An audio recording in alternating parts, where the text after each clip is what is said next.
بسم اللہ الرحمن الرحیم۔ آپ دیکھ رہے ہیں میرا ٹریولز۔ میں عبد المنعم آپ کو ویلکم کرتا ہوں۔ میں امید کرتا ہوں کہ آپ ٹھیک ہوں گے۔ کویت کے حوالے سے اپڈیٹ آپ سے ڈسکس کرنی ہے۔ وزارت داخلہ کا مجرمان کو جلد ملک بدر کرنے کی درخواست کی ہے۔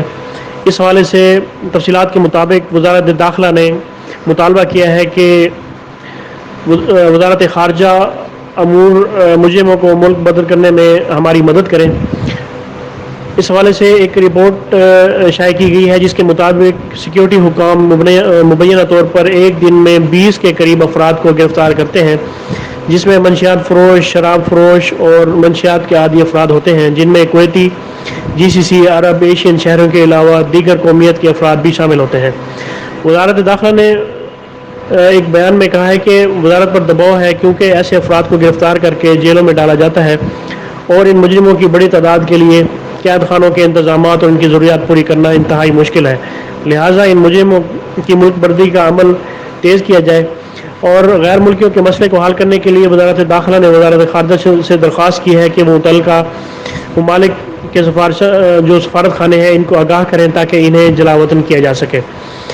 اس حوالے سے مزید کہا گیا ہے کہ پچھلے مہینے ہی 40 سے زائد منشیات فروشوں اور بدسلوکی کرنے والوں کو سیکیورٹی حکام نے گرفتار کیا تھا اور محکمہ برائے منشیات کنٹرول اور GCC کے حوالے کیا گیا تھا۔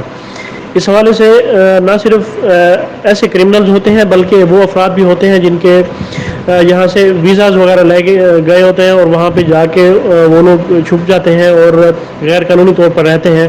جب وہ بھی وزارت داخلہ کے جو سیکیورٹی افسران ہوتے ہیں یا پولیس حکام کے جب ہاتھ چڑھتے ہیں تو وہ لوگ بھی انہیں گرفتار کر لیے جاتے ہیں، جس طرح سعودیہ اور دبئی اور باقی ممالک میں ہوتے ہیں۔